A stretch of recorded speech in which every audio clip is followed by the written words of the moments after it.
Bismillahirrahmanirrahim. Assalamualaikum warahmatullahi wabarakatuh. Hamdan wa syukronillah amma ba'du. Perkenalkan, nama saya Sansan Abdul Malik dari HSB 2020.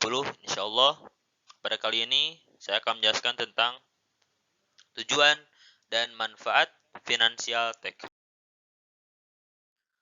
Tujuan fintech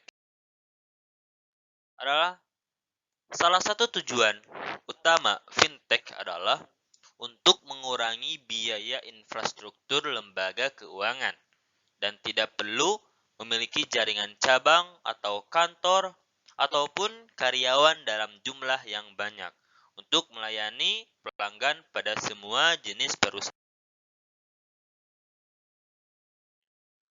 Kemudian, manfaat finansial teknologi. Di zaman sekarang, perkembangan dunia finansial tumbuh begitu sangat cepat.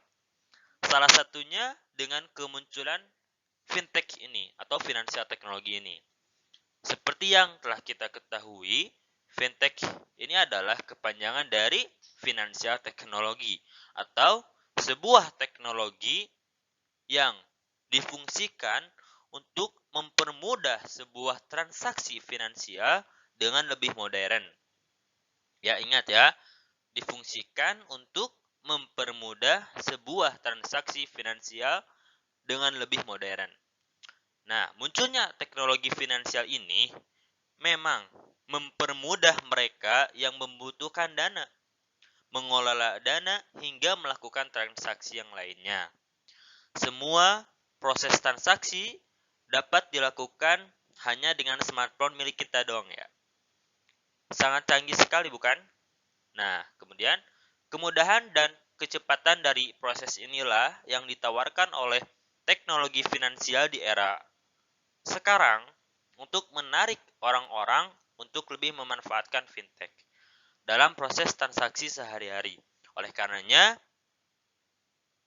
berikut adalah manfaat fintech yang bisa kita rasakan. Yang pertama, fintech dalam meningkatkan perkembangan perusahaan baru atau startup. Munculnya fintech ini adalah salah satu bukti berkembangnya para startup baru yang memiliki produk finansial yang benar-benar berguna untuk masyarakat. Nah, tapi tidak sedikit kemunculan perusahaan baru ini memiliki dampak besar terhadap proses transaksi terhadap suatu daerah. Namun, perusahaan yang memiliki produk terbaiklah yang akan terus bertahan dan berkembang. Salah satu contohnya nih, perusahaan yang memiliki produk finansial baik adalah Acceleran.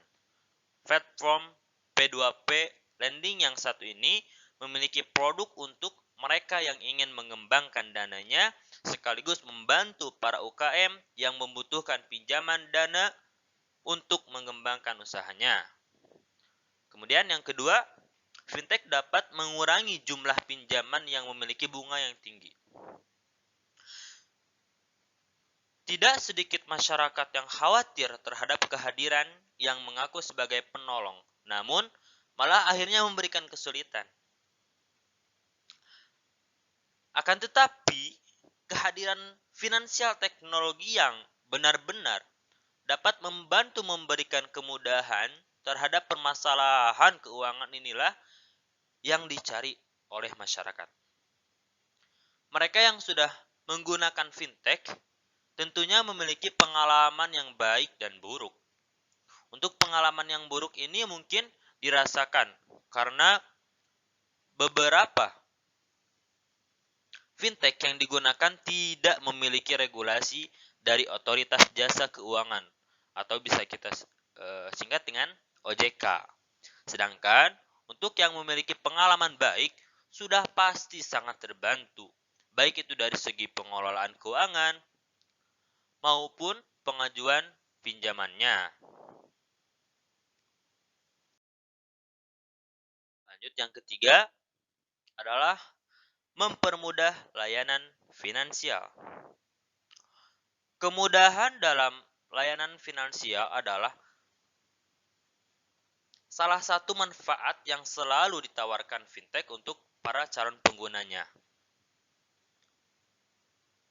Kenapa? Karena memang sangat terbukti jika kita lihat beberapa tahun ke belakang ya, di mana kita harus melakukan transfer tuh, pengajuan untuk pinjaman modal maupun melakukan investasi. Semua itu harus dilakukan dengan datang ke tempatnya, di mana mereka ingin menggunakan layanan tersebut. Sementara di era sekarang, semua itu dapat dipermudah hanya dengan menggunakan smartphone doang gitu ya. Ditambah beberapa hal seperti melakukan pembayaran listrik, telepon, BPJS, hingga membeli pulsa pun semua itu dapat dilakukan hanya dengan satu aplikasi saja yang disediakan oleh beberapa fintech. Dengan kecanggihan itu dapat lebih mengefisienkan waktu serta tenaga karena tidak perlu keluar rumah untuk melakukan sebuah transaksi. Canggih banget ya. Kemudian yang selanjutnya yaitu fintech dapat meningkatkan taraf hidup. Fintech dapat meningkatkan taraf hidup melalui pengembangan dana yang kita lakukan maupun dengan beberapa cara lainnya. Salah satu contohnya, ada perusahaan startup yang kemudian membuat inovasi untuk membantu perusahaan kecil untuk memiliki sebuah usaha, di mana untuk meningkatkan daya beli dari konsumen atau masyarakat. Lebih dari itu, manfaat fintech ini yang satu ini memang terbukti memiliki peranan yang penting dalam upaya pengentasan kemiskinan yang ada di Asia Tenggara. Kemudian, yang selanjutnya yaitu membantu UKM mendapatkan modal usaha berbunga rendah. Jauh sebelum finansial teknologi muncul, para UKM mengandalkan bank untuk mendapatkan pinjaman modal usaha untuk mengembangkan usaha miliknya. Seperti yang sudah kita ketahui bahwa pinjaman modal usaha melalui bank biasanya prosesnya cukup panjang dan sulit. Namun, kemunculan fintech ini juga akhirnya membuat para UKM memiliki alternatif untuk menawarkan pinjaman modal usaha dengan bunga yang relatif lebih rendah dan proses yang lebih sangat singkat. Salah satu sistem yang memiliki peranan ini adalah P2P, di mana sebuah platform yang mempertemukan mereka yang membutuhkan pinjaman modal usaha dan mereka yang ingin melakukan pengembangan dana atau ingin meminjamkan dana yang mereka miliki. Kemudian, yang selanjutnya adalah mendukung inklusi keuangan nasional. Nah, kita sering berbicara untuk meningkatkan inklusi keuangan. Namun, tidak mengetahui secara pasti apa sih itu inklusi keuangan.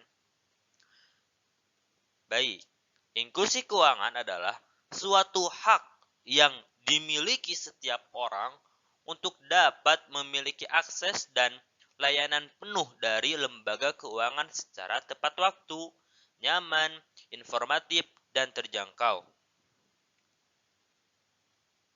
Terjangkau dalam hal apa? Terjangkau dalam biayanya dengan penghormatan penuh terhadap harkat dan martabatnya, atau mudahnya layanan keuangan yang tersedia bagi seluruh lapisan masyarakat dari berbagai daerah dan juga wilayah.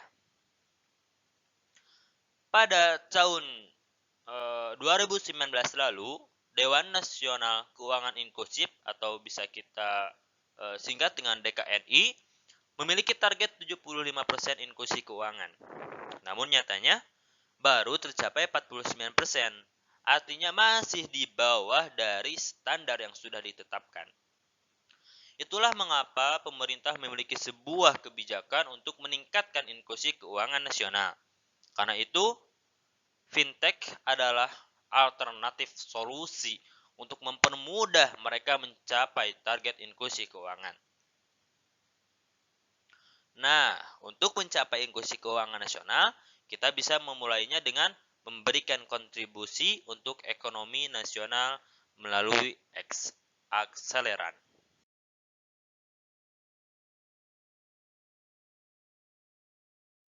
Hatur nuhun teman-teman, terima kasih ya.